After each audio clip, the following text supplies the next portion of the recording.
মানবে গোলে জার্মানিয়ে চিনল না নবীরে আল্লাহুম্মা সাল্লি আলা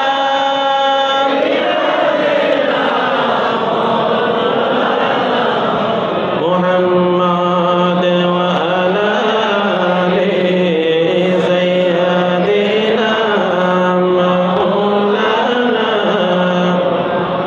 ইয়া রাসূলাল্লাহ ইয়া হাবিবাল্লাহ ইয়া রাসূলাল্লাহ ইয়া হাবিবাল্লাহ ইয়া রাসূলাল্লাহ ইয়া হাবিবাল্লাহ ইয়া রাসূলাল্লাহ গোসল করায়া কাপন পড়ায়া রাখিব যখন কবরে শোয়ায়া ও গোলইয় গো গোলে গোলাম বলিয়া ইয়া রাসূলাল্লাহ ইয়া হাবিবাল্লাহ ইয়া রাসূলাল্লাহ মুনকির নকির আসিয়া সওয়াল করবেন বসায়া দিও গো নবী ফরদা উঠায়া করিব সালাম কদম ধরিয়া ইয়া রাসূলাল্লাহ ইয়া রাসূলাল্লাহ ইয়া হাবিবাল্লাহ ইয়া রাসূলাল্লাহ সালাতুল সালামুন ইয়া হাবিবাল্লাহ মুহাম্মদ মুস্তাফা জানে খুদা কো खुदा जाने मोहम्मद मुस्तफा को सारा दुनिया सलामुन या हबीबल्लाह एक ज़माना सोहबते बाउलिया बेहतर असद सलात अदबरिया सारा दुनिया سلام يا حبيب فقد قال الله تعالى في كلامه المجيد والفرقان الحميد أعوذ بالله من الشيطان الرجيم بسم الله الرحمن الرحيم حميم والكتاب المبين إنا أنزلناه في ليلة مباركة إنا كنا منذرين فيها يفرق كل أمر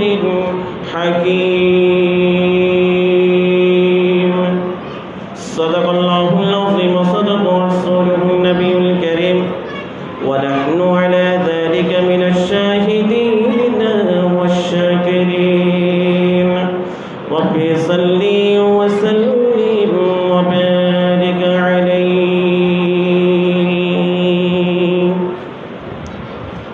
محترم المقام واجب الاحترام বন্দর নগরী চট্টগ্রাম হালিশহর থানার অন্তর্গত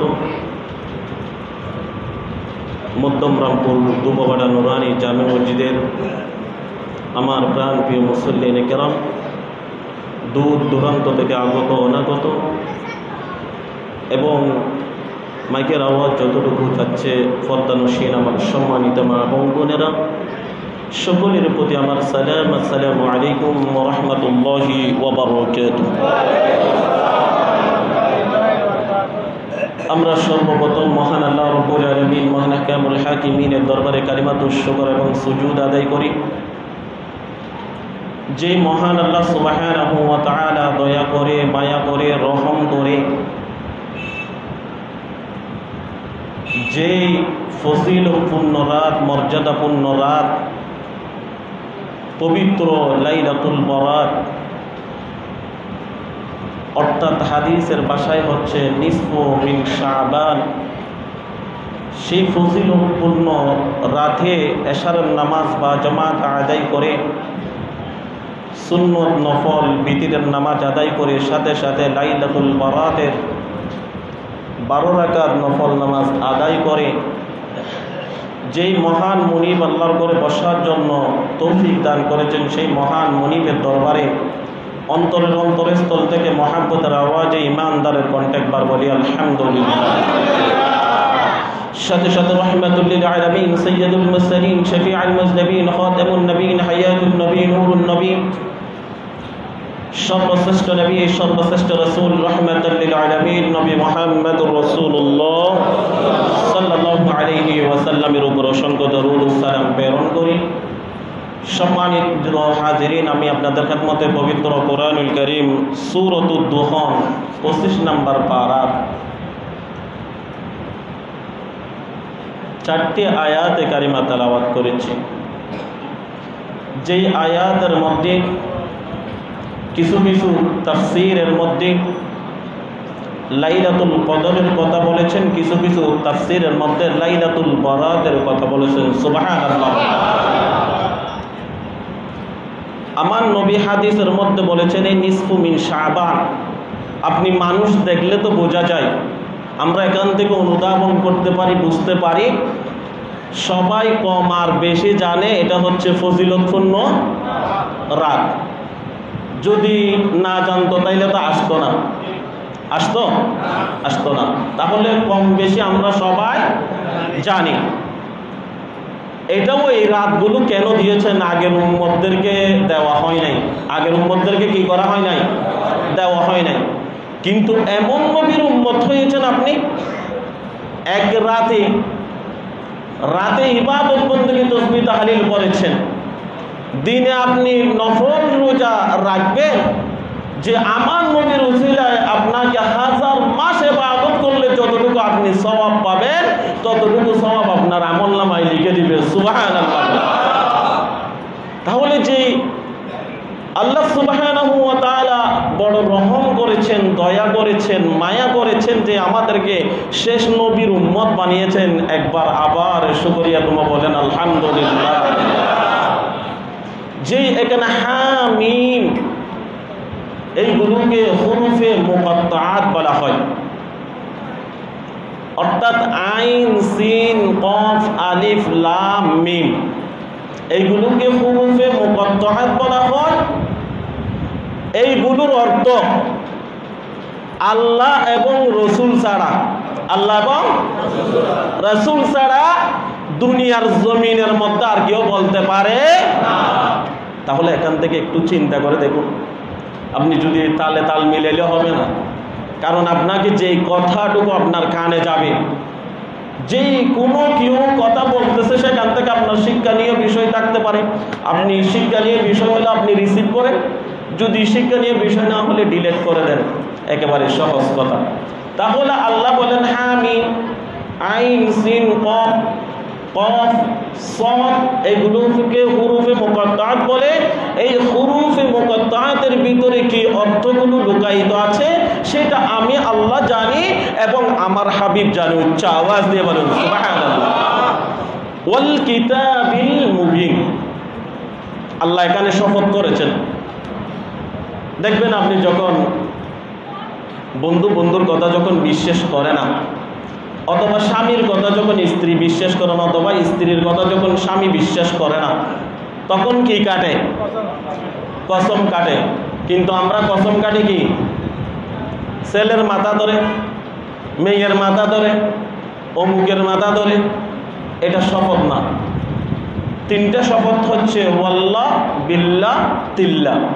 শপথ করতে হলে আল্লাহর নামে করতে হবে। আর যেখানে তেখানে যদি আপনি মিথ্যা বলে যদি সেখানে শপথ করেন, সেই শপথ যেই করেছে তার উপরে কি হবে? লানত হবে।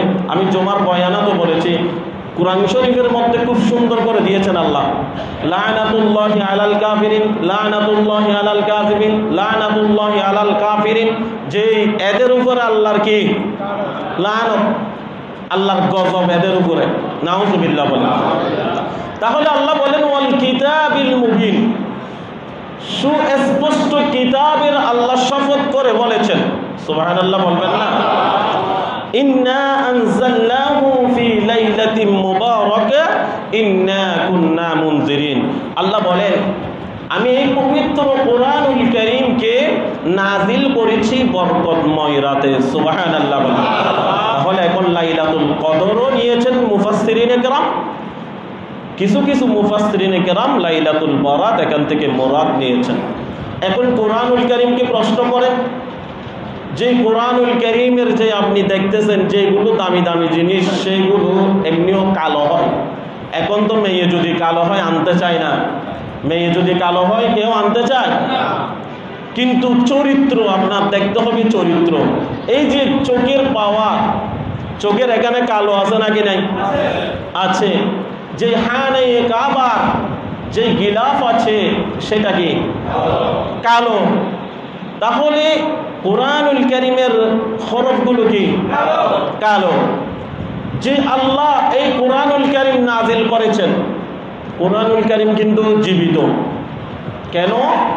এই কোরআনুল কারীম আপনার পক্ষে অথবা বিপক্ষে সাক্ষী দিবেন কার কাছে? আল্লাহর কাছে। এই জন্য আপনি কোরআনুল কারীম যদি তাকের মধ্যে রেখে দেন, এটা গজব দিবে। কারণ আপনি এক বছরে একবারও বলেন নাই কোরআনুল কারীম। ওই যে আজকে জুমার মধ্যে বলেছিলাম, এই যে কোরআনুল কারীম এটা আপনি মাসেও একবারও পরিষ্কার করেন নাই। কারণ ঠিক তেমনিভাবে আপনার কলবকে যদি পরিষ্কার রাখতে চান, কলবের মধ্যে যদি যে আপনি কলব থেকে যদি অহংকার, হিংসা, বিদ্বেষ এটা যদি দূরীভূত করতে চান, তাহলে আমার আল্লাহ একটি ওষুধ দিয়েছেন। আল্লাহ বলেন আলা বিযিকিরিল্লাহি তাতমাইন্নুল কুলুব, সুবহানাল্লাহ বলবেন না? এই যে কলব, এখানে যদি আপনি দুনিয়াতে যা আছে তা যদি দেন, এটা কলব, এটা শান্তি হবে না। একটি জিনিস দিলে শান্তি হবে, সেটা হলো আল্লাহর জিকির এবং রাসূলের দরুদ শরীফ যখন দিবেন এই কলব শান্তি হয়ে যাবে, সুবহানাল্লাহ। ইন্না কুন্না মুনজিরিন, এই পবিত্র কোরআনুল কারীম নাজিল হয়েছে আপনাকে সতর্ক করে দিবে যে এটা ভালো, এটা খারাপ, এদিকে চলো, এদিকে চলিও না, এই পথে যেও না, এই পথে গেলে জাহান্নাম পাবে, এই পথে গেলে জান্নাত পাবে। কোরআনুল কারীম এটা কি করে দিবে? পৃথক করে দিবে। যদি নেতা আসে দেখবেন সামনে সিকিউরিটি গার্ড থাকে নাকি? থাকে না? পরিষ্কার করে দেয় নাকি? দেয় না? দেয়। ঠিক তেমনিভাবে কোরআনুল কারীম ভালো খারাপ কে পার্থক্য করার জন্য কোরআনুল কারীম আল্লাহ নাজিল করেছেন, সুবহানাল্লাহ বলেন। ফিহা ইউফরাকু কুল্লু আমরিন হাকিম। আল্লাহ বলেন এই রাতে প্রত্যেক গুরুত্বপূর্ণ বিষয় স্থির করা হয়। এই আজকের রাতে আমার নূর নবীর হাদিসের মধ্যে আছে, ওই যে হাদিসের 7টি কথা বলেছিলাম, মুআয ইবনে জাবাল থেকে আবার 2টি বর্ণনা করেছেন, অর্থাৎ 9টির ভিতর কিন্তু এই হাদিসের মধ্যে যেটা আছে হিংসা বিদ্বেষ, ওই হাদিসের মধ্যে সেটা আছে। কিন্তু আপনি সিস্টেম যদি আপনি মেনে না চলেন, তাহলে আল্লাহর দরবারে দোয়া কি হবে না? কবুল হবে না। কারণ আপনি আসতে পারেন এরকম লাইলাতুল বারাত যদি আপনি 100টাও পান, তাহলে আপনার দরবারে আল্লাহর দরবারে আপনার দোয়া কি হবে না? কবুল হবে না। যেগুলো জমাতে বলেছি সেইগুলো যদি আপনি পরিষ্কার করতে পারেন, তাহলে ওয়াল্লাহি আল্লাহ যে কোরআনুল কারীমের শপথ করেছেন ঠিক তেমনি ভাবে শপথ করে আপনি বলতে পারবেন, আপনি আল্লাহর কাছে খুঁজতে দেরি কিন্তু আল্লাহ দিতে দেরি করবেন না। উচ্চ আওয়াজ দিয়ে বলুন সুবহানাল্লাহ। তাহলে এই রাতের ফজিলত অনেক বেশি।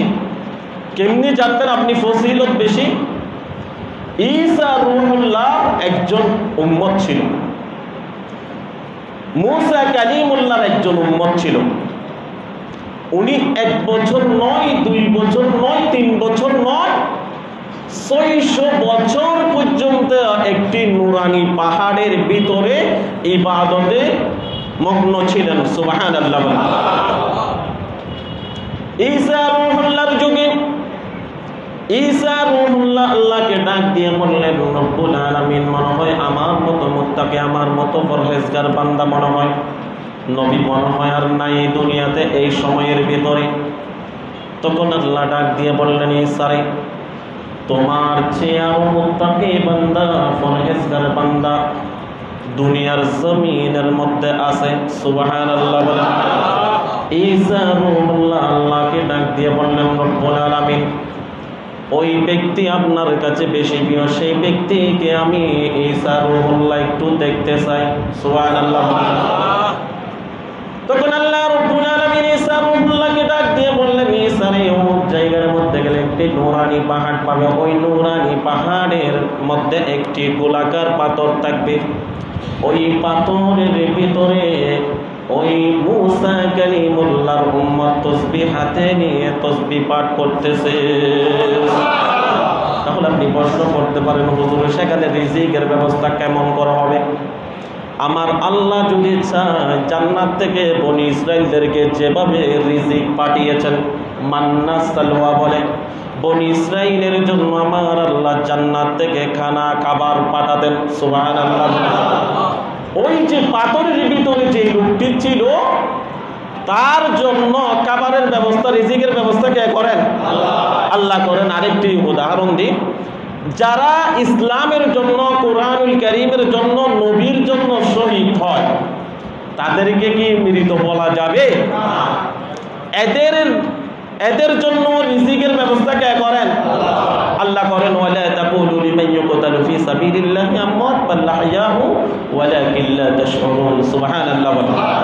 তাহলে আল্লাহর রাস্তায় যারা শহীদ হয় তাদেরকে তোমরা মৃত বলো না, তারা জীবিত, কিন্তু তোমরা কল্পনা করতে পারো না, বুঝতে পারো না তারা কি আল্লাহর কাছে জীবিত। আরেকটি আয়াতের মধ্যে বলে, আমি তাদের জন্য রিজিকের ব্যবস্থা করি। সুবহানাল্লাহ।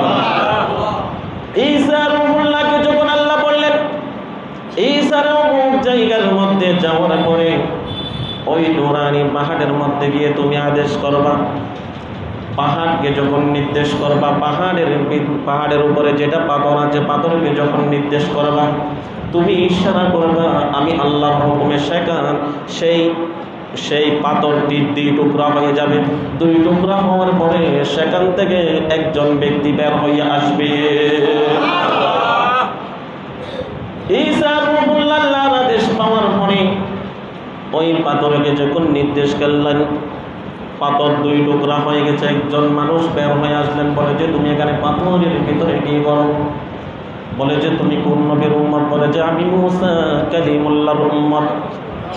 মূসা কালিমুল্লাহর উম্মত। আমি আল্লাহর কাছে চেয়েছিলাম, আল্লাহ তুমি আমাকে যদি মূসা কালিমুল্লাহর উম্মত যদি না বানিয়ে, যদি সর্বশ্রেষ্ঠ নবী রাহমাতাল লিল আলামিনের যদি উম্মত বানাতে, তাহলে আমার জীবনটা ধন্য হয়ে যেত। তাহলে দোয়া কে কবুল করেছেন? আল্লাহ কবুল করেছেন। বলে যে আল্লাহ, ঈসা রূহুল্লাহ আবার প্রশ্ন করলেন আল্লাহকে, আল্লাহ এর চেয়ে কি, উনি তো 600 বছর পর্যন্ত ইবাদত বندگی করেছে, এর চেয়ে কি উত্তম বান্দা, মুত্তাকি, পরহেজগার বান্দা আপনার কাছে আরো আছে? তখন আমার আল্লাহ ডাক দিয়ে বললেন, শেষ নবীর উম্মতের জন্য 365 দিনের ভিতরে এমন 5টি দিন রেখেছি, যেই দিনে রোজা রাখবে, রাতে তাসবিহ তাহলিল জিকির আজকার করবে, ওই যে মূসা কালিমুল্লাহর উম্মত 600 বছর পর্যন্ত ইবাদত বندگی করেছে, সেই ব্যক্তি যতটুকু সওয়াব পাবে, শেষ নবীর উম্মত যদি এক রাতে যদি ইবাদত করে, তার চেয়ে বেশি সওয়াব পাবে। উচ্চ আওয়াজ দিয়ে বলেন সুবহানাল্লাহ। তাহলে আপনি কেমন নবীর উম্মত হয়েছেন? এই জন্য আমার আল্লাহ বলেন কুনতুম খায়রা উম্মাতিন উখরিজাত লিন-নাসি তা'মুরুনা বিল মা'রুফ ওয়া তানহাউনা আনিল মুনকার ওয়া উলাইকা হুমুল মুফলিহুন। সুবহানাল্লাহ। কুনতুম খায়রা উম্মাতিন উখরিজাত লিন-নাস, যে সর্বশ্রেষ্ঠ নবীর উম্মত হয়েছেন, কিন্তু কাজ করতে হবে দুইটি। এই আয়াতের মধ্যে বলেন তোমাদেরকে সর্বশ্রেষ্ঠ উম্মত হিসাবে আমি আল্লাহ ঘোষণা দিয়েছি, যেই ভালো কাজ করতে হবে, খারাপ কাজ থেকে কি করতে হবে? বিরত থাকতে হবে। আমি গত বছর বলেছিলাম এখন যে আতশবাজি, তারপরে আরো কি কি বাজি বলেন, এই যে আজকে দেখলাম বুঝে যে মানুষ, তো কে বলবে? বলতে তো হবে। অনেকে বলেছে না হুজুর এগুলো করলে কি হয়েছে, ছোট বাচ্চা, এরকম কিছু আছে। তো তাই রাসূলের একটা হাদিস থেকে শিক্ষা নেন। একজন সাহাবী যার নাম হচ্ছে আলকামা রাদিয়াল্লাহু তাআলা আনহু। এটা এই জন্য বলতে হচ্ছে যে যদি ছেলে বাবা মায়ের সামনে যদি ছেলেকে যদি আগুনে যদি পুড়িয়ে ফেলা হয় অথবা আগুনের মধ্যে যদি দিয়ে দেন, আপনি বাবা হিসাবে মা হিসাবে কখনো দিতে দিবেন? কথা বলেন না, দিতে দিবেন? এই যে আপনি আতশবাজি করতেছেন, যাদের হাড়ের সমস্যা আছে, আপনি অপচয় করেছেন, আপনাকে জবাবদিহি করতে হবে।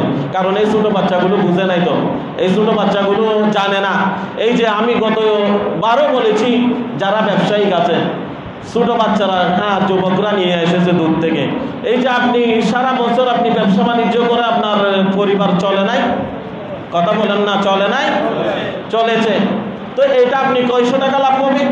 200 অথবা 300 ধরেন, 500 ধরেন, আপনি সহযোগিতা করেছেন। আল্লাহ এই আয়াতের মধ্যে বলেন বিল মা'রুফি ওয়া নাহা আনিল মুনকার।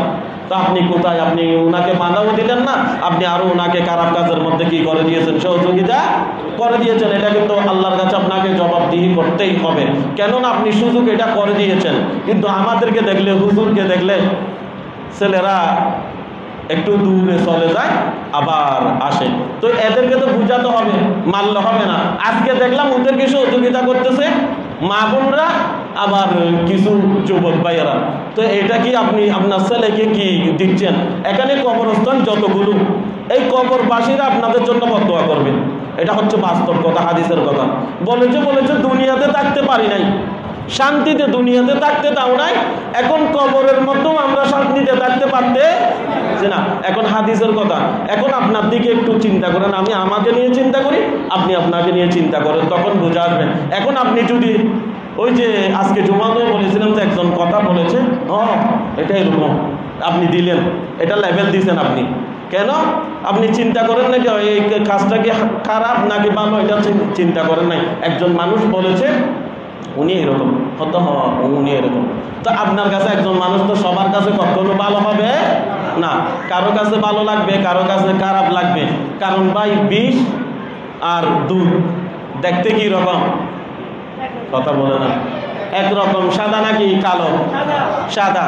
তো বিষ কোনটা দুধ কোনটা সেটা আপনি যদি পার্থক্য করতে না পারেন, আল্লাহ আপনাকে ধরবে কেন? আল্লাহ বলবেন যে আমি তো তোমাকে রাস্তার পাগল বানাই নাই, তোমাকে আমি রাস্তার ছাগলও বানাই নাই, কিন্তু আমি বানিয়েছি তোমাকে সর্বশ্রেষ্ঠ আশরাফুল মাখলুকাত, 18,000 মাখলুকাতের মধ্যে আমি সর্বশ্রেষ্ঠ হিসাবে তোমাকে ঘোষণা দিয়েছি। সুবহানাল্লাহ বলেন। তাহলে জবাবদিহি করতে হবে নাকি হবে না? হবে। তাহলে এই রাতের ভিতরে আপনি এই যে ছেলে মেয়েদেরকে আপনি মসজিদে নিয়ে আসেন, বাবা এটা করিও না, যদি টাকা চাই আপনি আজকে যদি 10 টাকা চাই, ঠিক আছে বাবা কি কামে, সুন্দর করে বলবেন, কথা ধরবে। আপনি যদি সুন্দর করে বললে কথা ধরবে, আর যদি আপনি মাইক দেন তখন আপনাকে আরো গালিগালাজ করবে, আপনার কথা ধরবে না। কারণ এটা আমি বারবারই বলি, আপনি যদি না আনলে ছেলেরা এবছর পাই নাই, আরেক বছর পাই নাই, দেখবেন আস্তে আস্তে পরিবর্তন হয়ে যাবে। হঠাৎ মধ্যে পরিবর্তন কখনো হবে না। কারণ আমার নবীর হাদিসের মধ্যে আছে, আপনি ছেলেকে যেভাবে বড় করবেন সেইভাবে বড় হয়ে যাবে।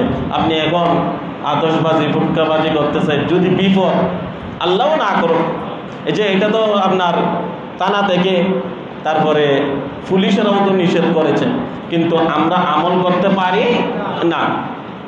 তাহলে এই লাইলাতুল বরাত আমার নবী দিয়েছেন কিসের জন্য, আর আমরা করতেছি কি?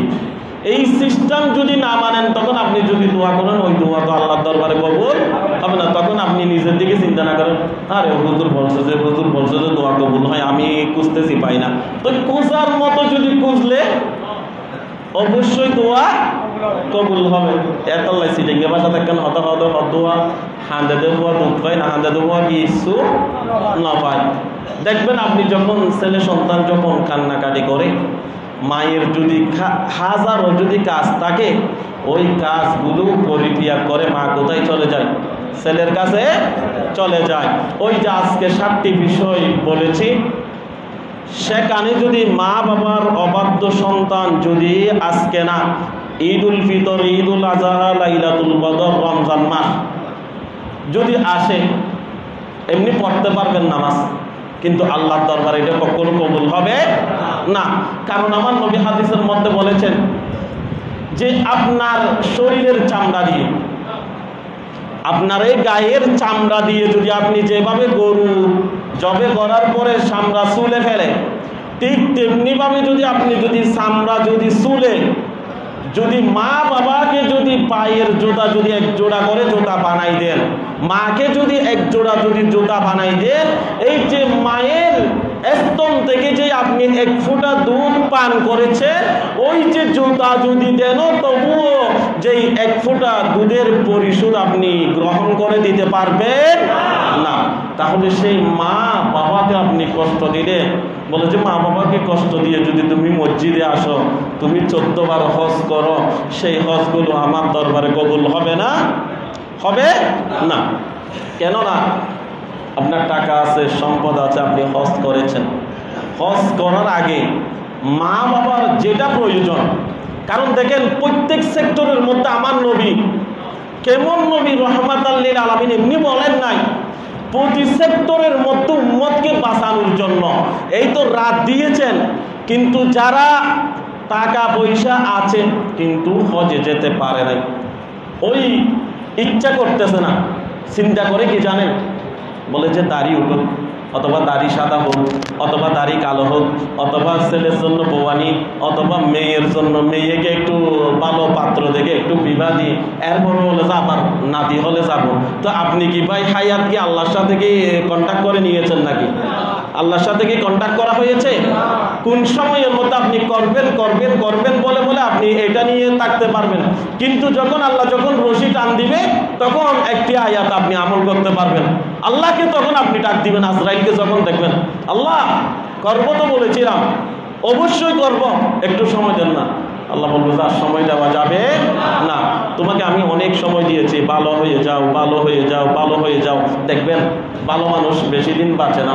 যে ব্যক্তি ভালো, একটু ভালোর পথে এসেছে, আয়াত আছে, কিন্তু আল্লাহ ওই সময়ের মধ্যে টান দিবা। আল্লাহও চাই শেষ নবীর উম্মতকে জান্নাত দিতে, সুবহানাল্লাহ। শুধু তাই নয়, বুখারী শরীফের একটি হাদিস,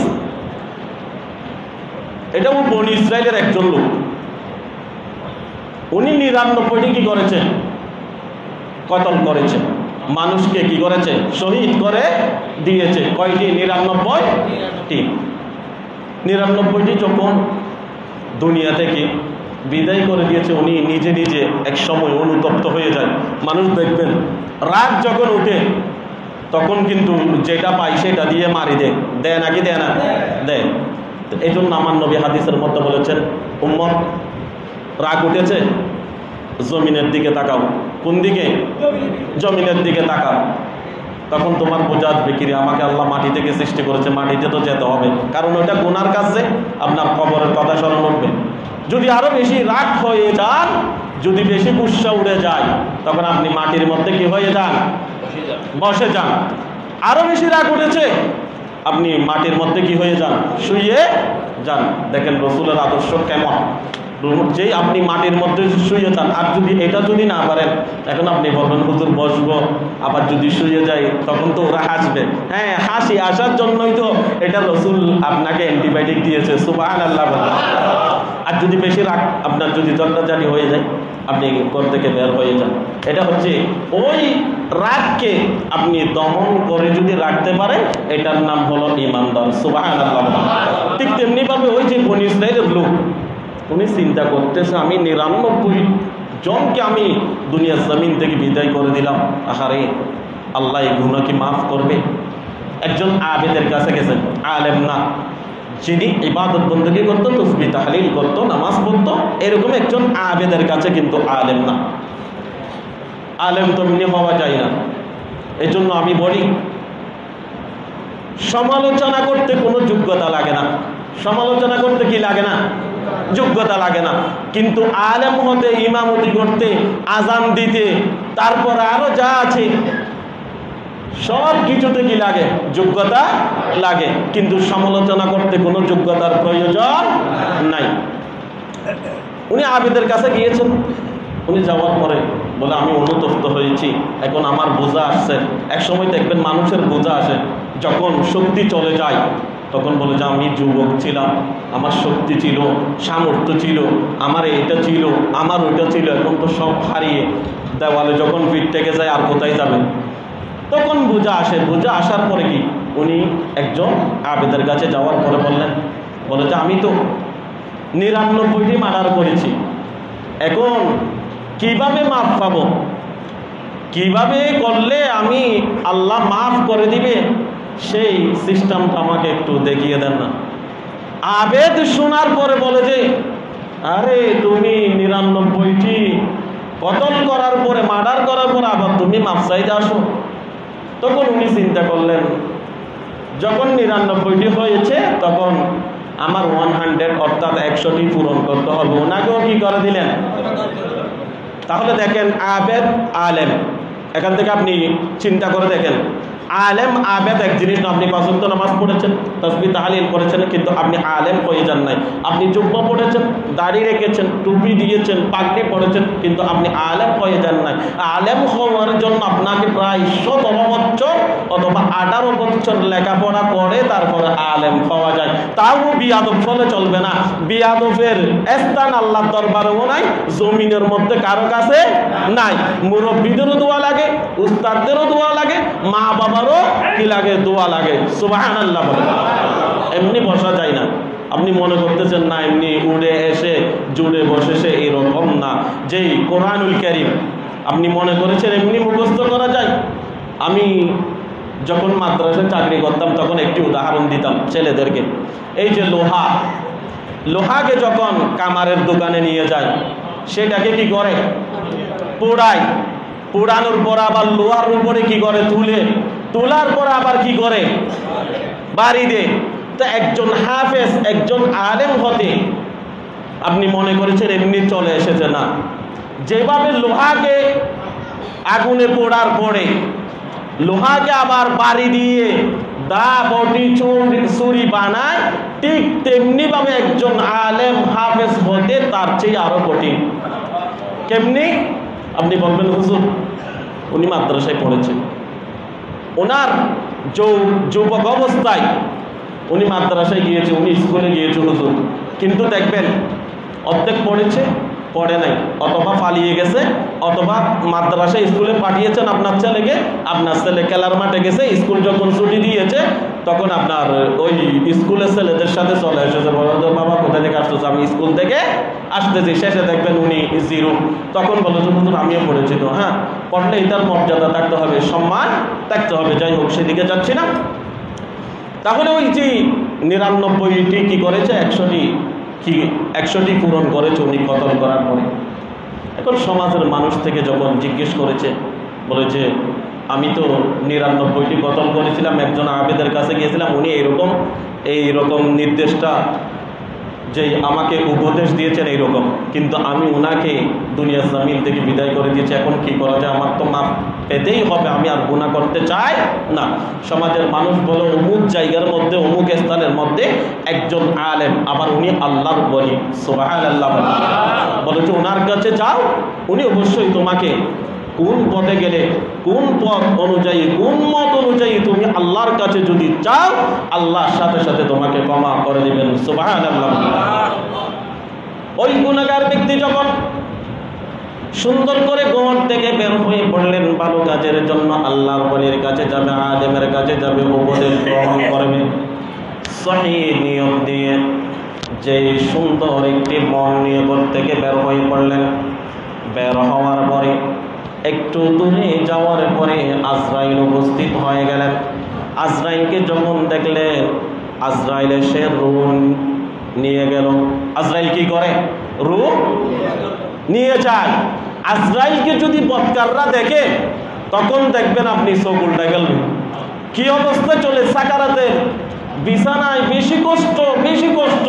আমি আপনাকে কেমনি বুঝাবো যে হাদিসের ভাষায় বদকারের যেই রূহটা বের করে, যেই জীবন্ত যদি গরু যদি জবে করেন নাই, ছাগল আপনি জবে করেন নাই, চামড়া যদি আপনি যেভাবে শুনে ফেললে গরু যতটুকু কষ্ট পাবে, ছাগল যতটুকু কষ্ট পাবে, বদকারের রূহটা যখন আজরাইল নিয়ে যায় তার চেয়ে বেশি কষ্ট। নাউজুবিল্লাহ বলেন, আরেকটা আওয়াজ দিয়ে বলেন নাউজুবিল্লাহ।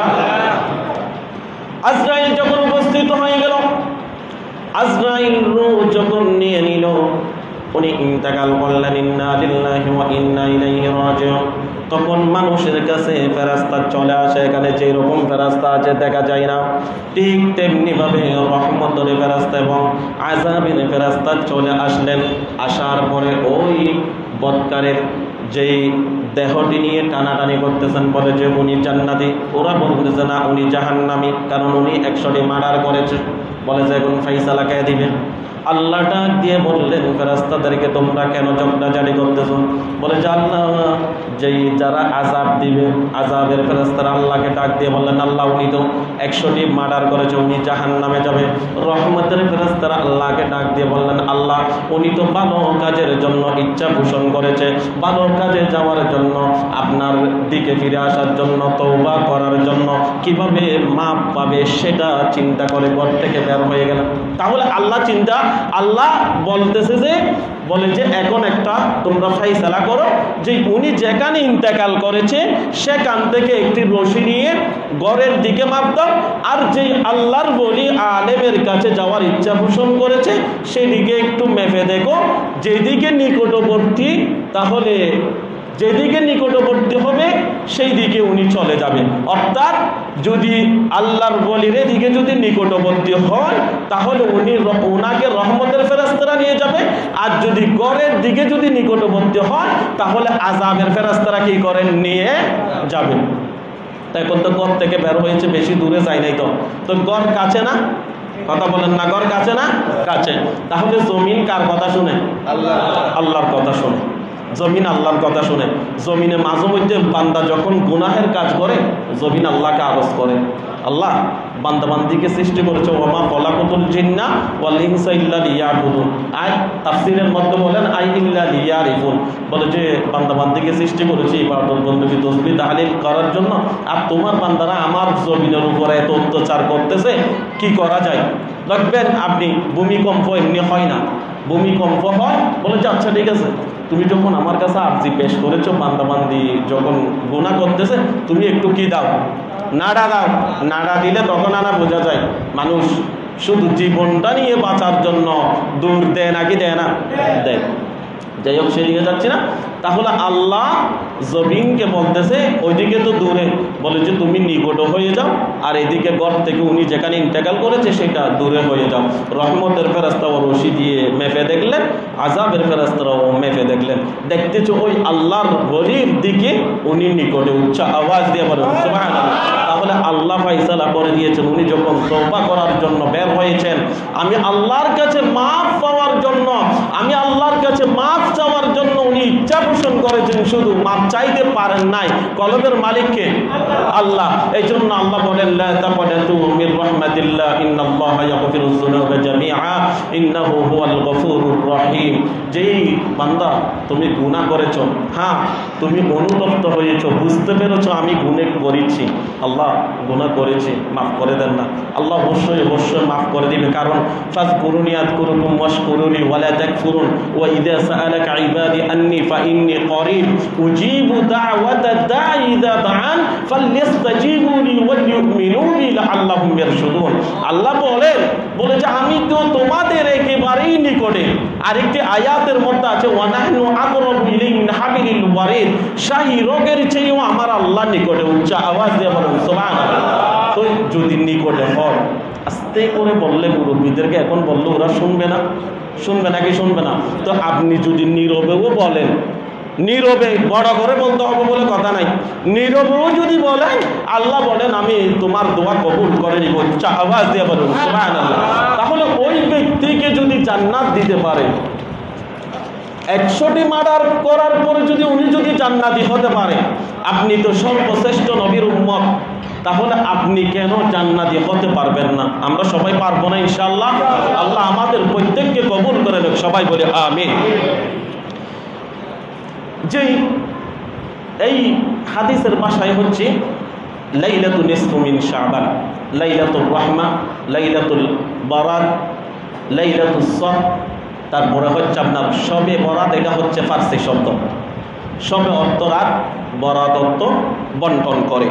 এই আমি হাদিসগুলো বলে শেষ করে দিব যে আল্লাহ প্রথম আসমানের মধ্যে এসে ডাক দেন।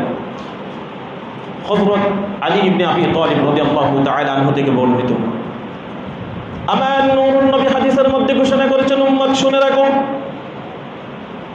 আলা মিন মুস্তাগফিরিন ফাগফির লাহু আলা মিন মুস্তারজিকিন ফাআরযুকহু ইল্লা মুবতালা ফাআফিয়াহু আলা কাযা হাত্তা ইয়াতলুআল ফাজর। আমার আল্লাহ প্রথম আসমানের মধ্যে এসে ডাক দিবেন, বান্দা বান্দি তোমাদের যদি রিজিকের অভাব যদি থাকে, আমি আল্লাহর কাছে রিজিক চাও, আমি আল্লাহ এমন জায়গা থেকে তোমাদেরকে রিজিকের ব্যবস্থা করে দিব। বান্দা বান্দি কোন গুনাহ করেছো, গুনাহ করেছো, আমি আল্লাহর কাছে চাও, আমি আল্লাহ প্রথম আসমানের মধ্যে এসে আমি বান্দা বান্দিদেরকে ডাক দিই। আমার নূর নবীর হাদিস, যেই যারা অভাবের মধ্যে আছো তাদের অভাব আমি দূরীভূত করে দিব। যারা টেনশনের মধ্যে আছো, চিন্তার মধ্যে আছো, আমি আল্লাহর কাছে চাও, আমি চিন্তা মুক্ত, টেনশন মুক্ত জীবন দিয়ে দিব। কতক্ষণ পর্যন্ত থাকবে? হাত্তা ইয়াতলুল ফাজর, ফজরের আযান হওয়ার পর, অর্থাৎ ফজর পর্যন্ত আমার আল্লাহ প্রথম আসমান থেকে বান্দা বান্দিদেরকে ডাক দিতে থাকবে। কে আছো, কি প্রয়োজন তোমার, আমি আল্লাহকে বলো, আমি আল্লাহ তোমার চাহিদা পূরণ করে দিব। আওয়াজ দিয়ে বলেন সুবহানাল্লাহ। এখন যদি ভাই আপনি যদি আপনার বন্ধুর ঘরে গিয়ে যদি আপনি ডাক দেন, উনি যদি ডাকে যদি সাড়া না দেয়, তখন আপনার কি রাগ উঠবে নাকি উঠবে না? উঠবে নাকি উঠবে না? কথা বলেন না। আল্লাহ কত রহমান রহিম, দেখেন আল্লাহর রাগ তুলেন না। কিন্তু যদি মানুষ হয় 10 বার ডাকলে তো একবারের মধ্যে দরজাতে এমনভাবে লাথি দিবে বলার মতো না। কিন্তু এমন আল্লাহ রহমান রহিম, আল্লাহ ডাকতে থাকেন। কিন্তু আমি যেগুলো জমাতে বলেছি সেইগুলো কিন্তু মানতে হবে। সেইগুলো থেকে যদি আপনি তওবা করে 2 রাকাত যদি তওবার নামাজ পড়ে, দরুদ শরীফ 11 বার যদি পড়ে, ওয়াল্লাহি আল্লাহর কসম করে আপনি একবার পরীক্ষা করে দেখেন, আপনি যেটা চাইবেন সেটা আল্লাহ দিতে দেরি করবেন না। উচ্চ আওয়াজ দিয়ে বলুন সুবহানাল্লাহ। আরেকটি হাদিস, যেই আপনি মা বাবার কবরে যাবেন, জিয়ারত করা এটা কি আমার নবীর সুন্নাত। কে কি বলে এটা বলার, এটা দেখার প্রয়োজন নাই। আপনি আর আমি আল্লাহ এবং রসুলের কাছে কতটুকু গ্রহণযোগ্য, কেননা সেখান থেকে আপনাকে আরেকটি শিক্ষা নিতে হবে, আদম থেকে ঈসা রুহুল্লাহ পর্যন্ত। এমনকি সর্বশ্রেষ্ঠ নবীর বিরুদ্ধেও মানুষ ছিল নাকি ছিল না? ছিল।